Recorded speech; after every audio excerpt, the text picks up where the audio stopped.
dedicated for Yeshua, Hatzalah, for all of Am Yisrael, that those who are in captivity should be released at once. Hashem should bring our Chayalim home safely, and Hashem should protect them, that they have a successful mission. So that the Gemara in Kiddushin, we're going to start on Ayin Zayin Amud Aleph 77a. The Gemara tells us as follows: Bas Chalal. The Mishnah. We start with the Mishnah on top of 77a. Bat Chalal. So what's a Chalal? A Chalal is a person who is born.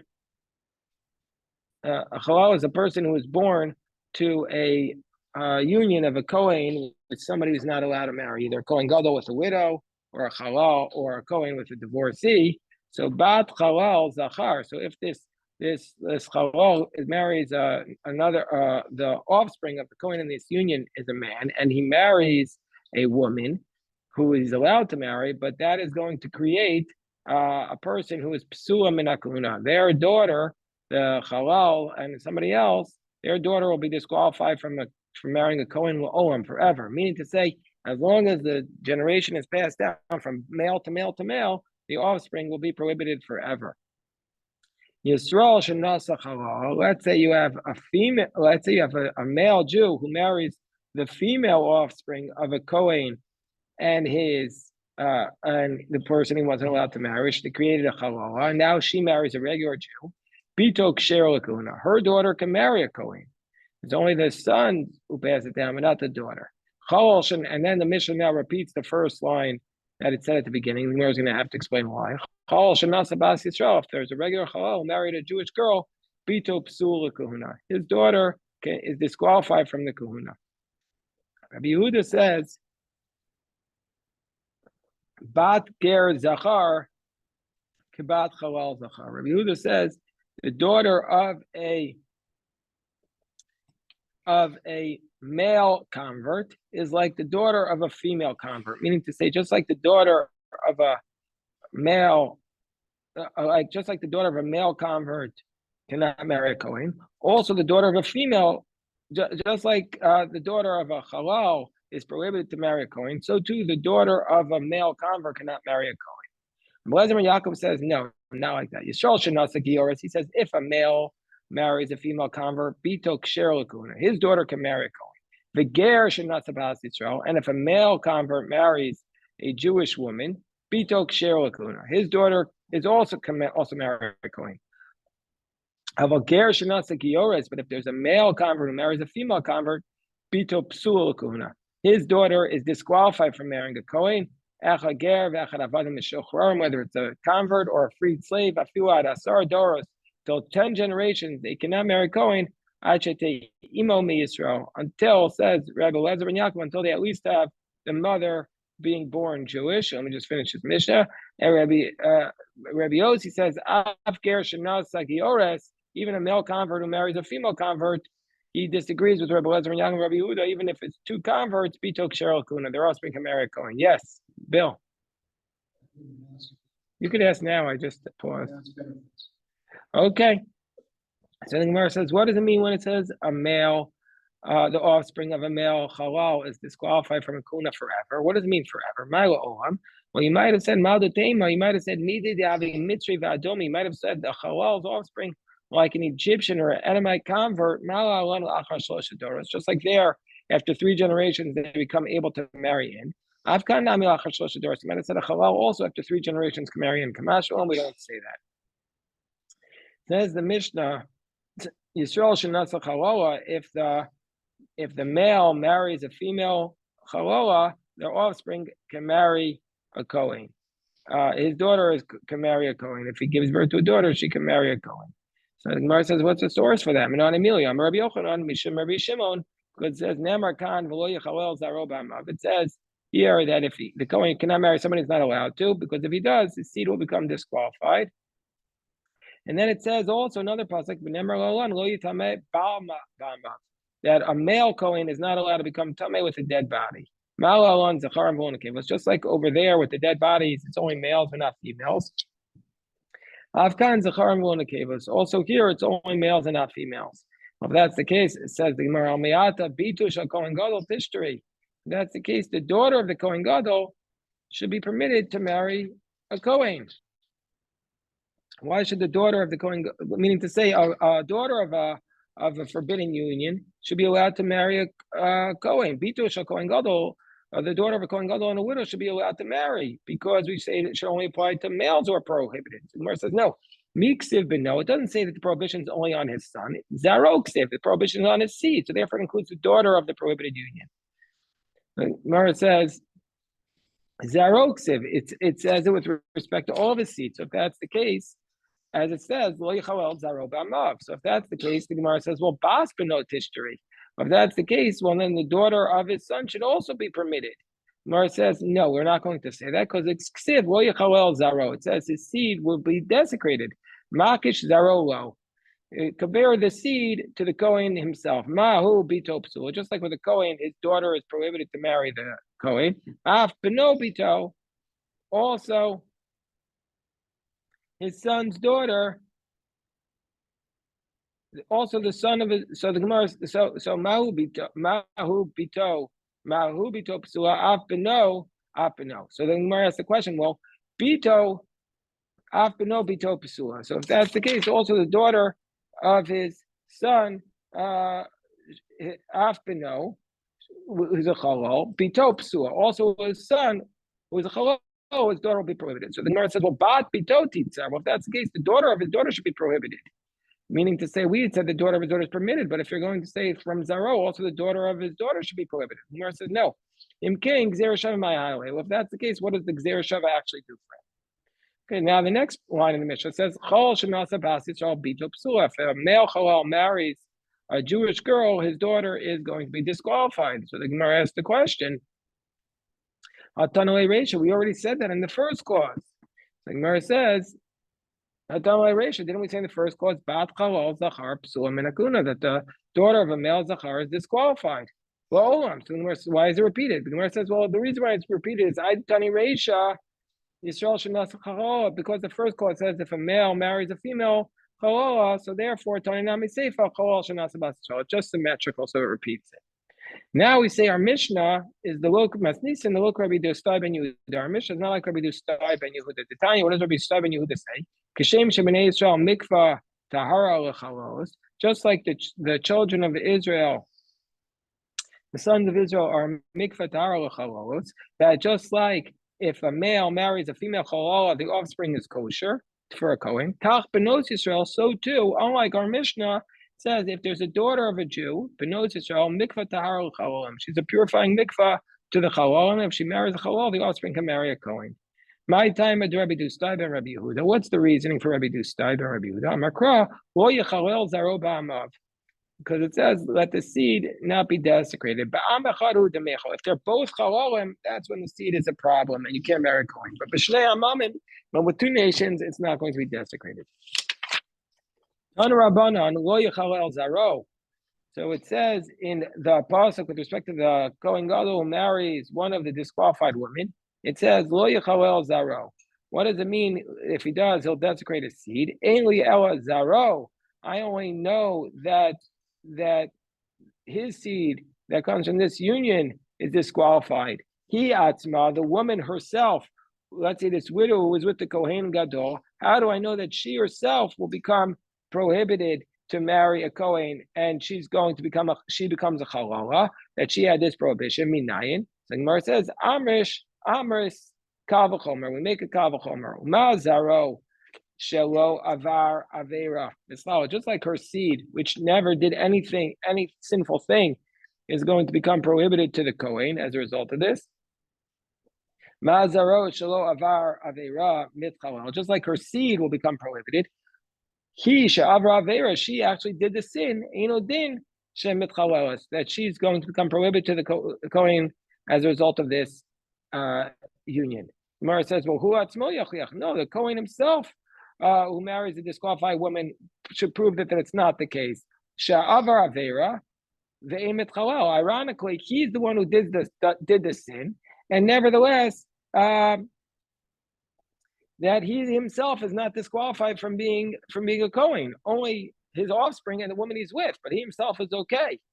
So we see from here, you can't learn a Kavachomer. Gemara says, "Well, malahu shekain ein mitchalal b'kol makom." Well, no, if he's with other women, he doesn't become prohibited. If a Kohen sleeps with a woman, he doesn't become prohibited, but the woman, she could become prohibited if she sleeps with the wrong person. So therefore, you can't make that kal v'chomer.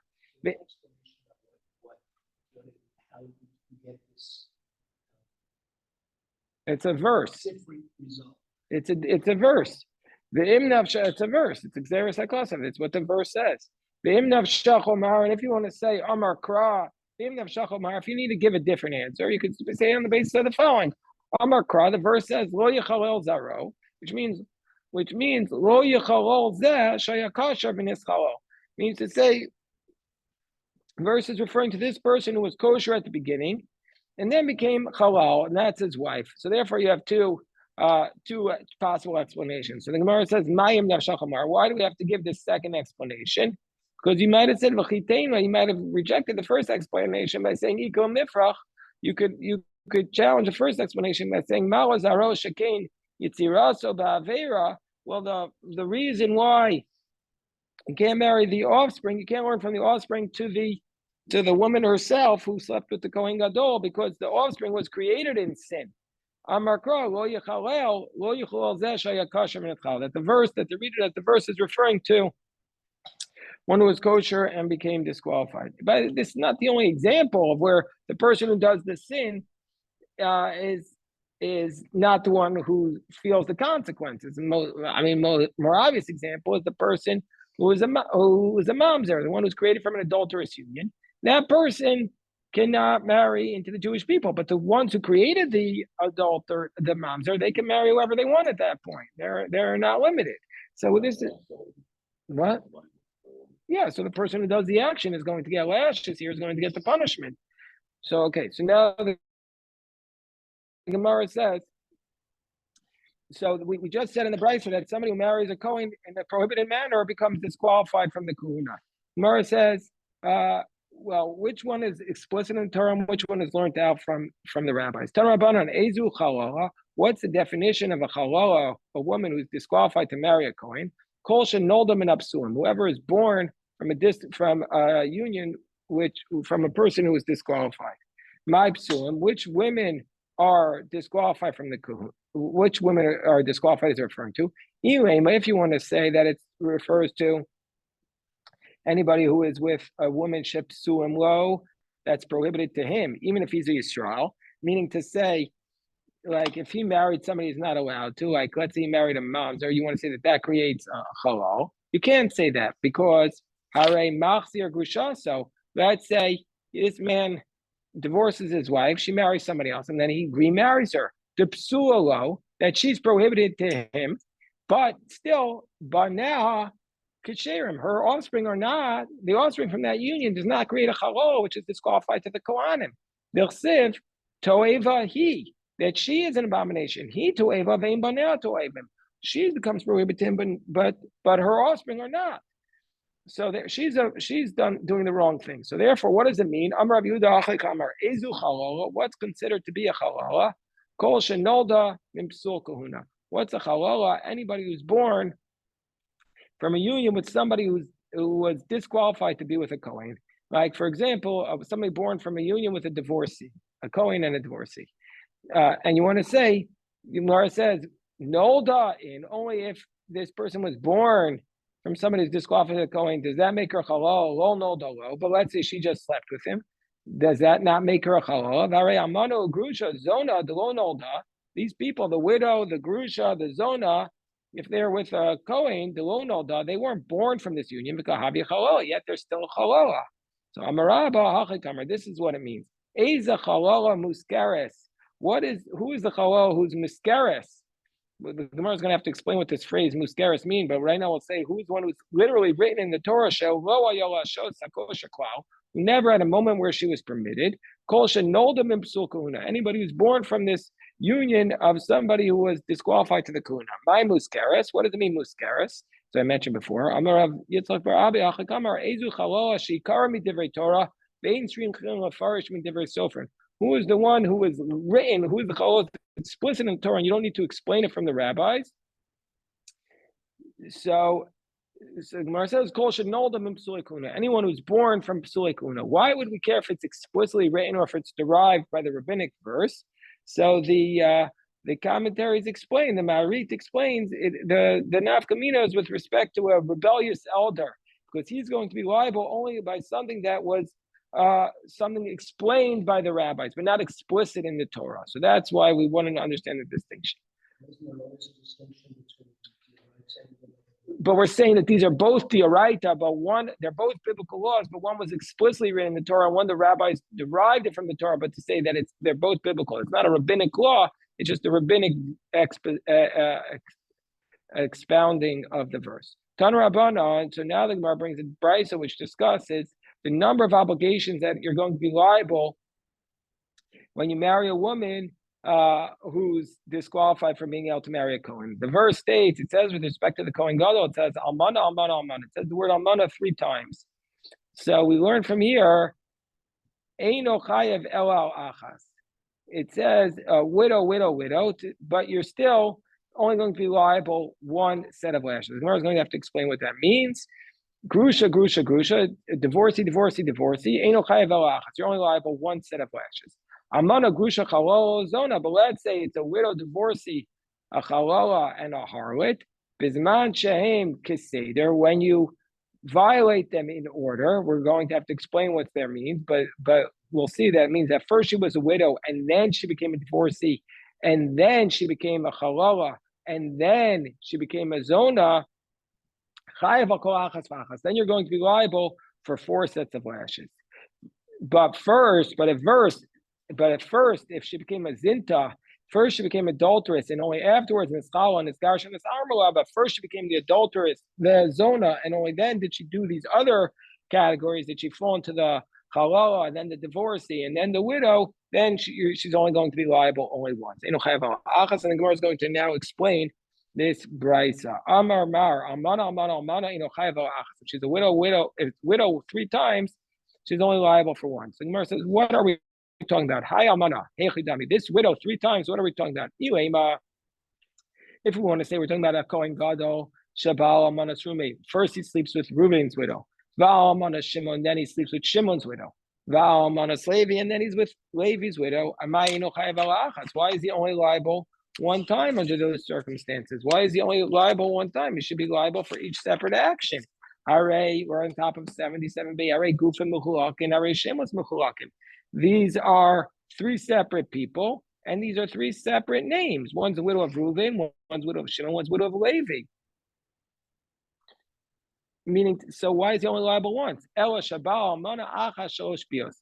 If you want to say it's with the same widow 3 times, Hechidami. Why would he only be liable once? Either go Asr Bey, if they didn't warn him, Pshita Deno Chayav Alachas. Of course, he's only liable 1 time.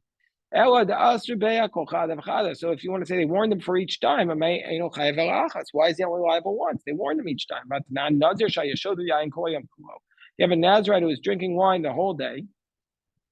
The Nazirite is only, and he was only warned once. He's only liable 1 set of lashes. But Amrulo al Tishta. But if they warn him each time and then he still drinks, he's liable each time. So why in this case is the Kohen Gadol only liable for once? Gemara says, no, he's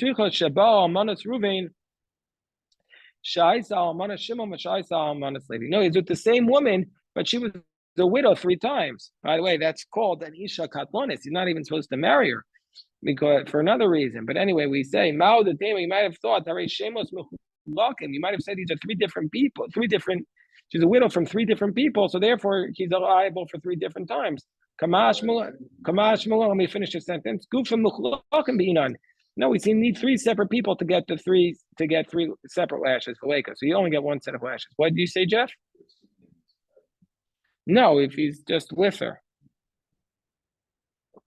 So now we say, it says in the Mishnah, it says in the Brisa that if she was Almana, Grusha, Chalala, Zona, he's going to be liable for 4 sets of lashes.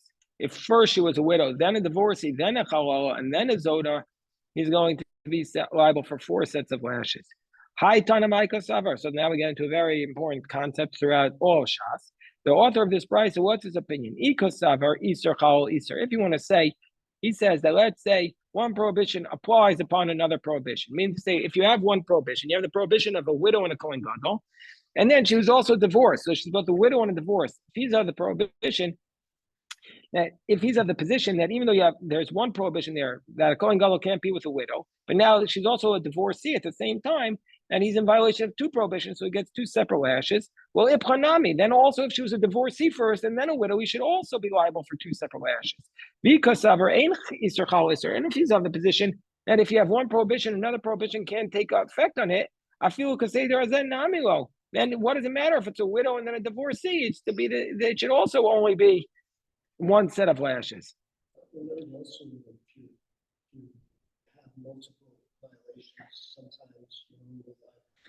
That's that. What we say is kimwe b'derabimine. That's where you have multiple. That's the concept. That's a different concept. There, the concept is that if you do one action, which could have two separate, and as a result of this one action, you could have two separate punishments. We only give you the more severe penalty. Here we're talking about a case where when you do one action, there's multiple violations. You're violating different things. So how many violations are you going to be liable for? So the Gemara says that our Tana is other position. Amar Rava, high Tana, our Tana is other position. Iser chalal, Iser leisley. He says if it's the exact same prohibition, then we're going to only give you one violation. But Iser Mosif, but if they add on, when the second prohibition comes to this person, it's adding on something that wasn't there before, Islay. Then we're going to say that you are going to be liable. And so therefore, Gemara fleshes it out. Almana, a widow, she's a surah Kohen Gadol. So if this woman, let's say her name was Jane, she was married to Reuven, she's a widow, she's prohibited to the Kohen Gadol. V'shariel Kohen Edger. A widow can marry a regular Kohen. But then let's say she goes ahead and she marries Shimon, and Shimon divorces her. So now, Havila Grusha, now she becomes a divorcee. So now, Migudi Isosifle Isura. Since she adds on the prohibition of being a divorcee, Lagabe Kohen Gadol, so therefore, if the Kohen Gadol would be with her at that point, she had added on a prohibition to her after the fact. So therefore, he's going to be in violation of two sets of lashes. But a dayan shariel mecha b'truma. But now she's still allowed to eat the truma. But let's say at that point, before she married the Kohen Gadol, she went ahead and she married another Kohen. Havila chalala. Well, now she's a chalala because she married a Kohen when she wasn't allowed to. So migud isosif isura mecha b'truma. Now she can't eat the truma. Isosif isura l'gabi Kohen Gadol. Therefore, she's now prohibited to be with the Kohen Gadol, and she would get three prohibitions because first she was a widow, then added on her divorcee, then added on her chalolos. But the Gemara says elazona. But what about the last part of the bride where it says if she's a zona, it's a fourth one. My yisur mosif ispa. What prohibition is she adding on to the Kohen Gadol by becoming a zona? So Rav Chana Barav Katina. So he says, "Hold the shame's nus posel be Yisrael." Now, since the concept of a zona, if a woman who was married to a zona, literally means a harlot, and even though it doesn't mean that necessarily with respect to a Kohen, but if a woman who was married would have adultery, then she would prohibit her husband. So too also here, even though she's not actually mezana with her husband, since we see the concept of znus, we're going to say at that point that it's Isur Mosif. So now the Gemara says, let's talk about this concept of Isur, one prohibition applying to another prohibition by a Kohen. Tani Kameder Rav Sheshes. So let's say, somebody taught Bryce in front of Rav Sheshes, and he says in the pasuk with respect to a Kohen Gadol, it says V'hu isha b'psula yikach. The Kohen has to take a b'sula. B'sula is a virgin. Then afterwards, the next verse states, Amano grusha v'chala zona el lo yikach. A widow, a divorcee, a chala and zona, these he cannot marry. And so it says in the Brisa, Kol shu b'yikach, anyone for whom he has to take, any woman who, when she's a virgin, he's allowed to marry her. Harehu below yikach. The Kohen Gadol has a prohibition to take her when she's a widow. Meaning to say, if he's allowed to marry her, if she was a psula, then she be prohibited him under lo yikach. But kol she'eno b'yikach. But any woman we wouldn't be allowed to marry if she's a virgin. Like, for example, even, let's say, a chalala, if she's a virgin, he can't marry her. Eino below yikach. She wouldn't be in this prohibition when she's a widow. Prat l'kohen gadol shabal chosa almana. And except with the case of a kohen gadol, it's coming to exclude a case of kohen gadol who's with his sister who's a widow, that even though that since when she was a virgin, he wasn't allowed to be with her because she was prohibited by his sister, so too, he's not going to get lashes for being with her because she's in violation of somebody who's a Kohen is not allowed to marry. And so Rav Sheisha says when this person taught the brisa, the Amalach money. Who's the one who said this brisa? Said it must be Rabbi Shimon, who says Ein Easter Chal Easter. He said that once you have one prohibition, you can't have another prohibition. The Tanya, Rabbi Shimon Omer. And how do we know that Rabbi Shimon says once you have one prohibition, you can't have another prohibition? We say Rabbi Shimon taught Potter. Let's say you eat non-kosher food on Yom Kippur, you're not going to get the kares for eating on Yom Kippur. Why? Because the prohibition of eating on Yom Kippur cannot come upon the existing prohibition of eating non-kosher food. The Rabbanan would say, the Rabbanan would say that one prohibition can apply to another prohibition. Gemara says, no, I feel a Tema Rabbanan. You could even say that this is the position of the Rabbanan. Kiyami Rabbanan Isachar Isar. When did the Rabbanan say that one prohibition can apply to another prohibition? Hanimili Isar Chamar al Isar Kal. When the second prohibition is more stringent. Aval Isar Kal, Isar Chamor. But if you have a lesser prohibition on a more strict prohibition, like, for example, the prohibition of a widow with a Kohen Gadol, which is just a regular prohibition, that if you want to apply that upon the more severe prohibition of a man and his sister, lochal, there won't take effect. Alternatively, Ika Amri, alternative version, Hamani Rabbanan. This brisa that says that you're not going to be, the Kohen Gadol will not be liable for his sister to be, if he marries his sister, if she's a widow, is the position of the rabbis. The Amri Isar Chal Isar. They say a prohibition can apply upon another prohibition. But Kiyami Rabbanan Isar Chal Isar, when do they say that? Hani Mili Isar Chamar or Isar Kal, only when it's a more severe prohibition on a lesser prohibition. Avo Isar Kal, Isar Chamar, but if it's a lesser one, a more severe one, Lo Chayil.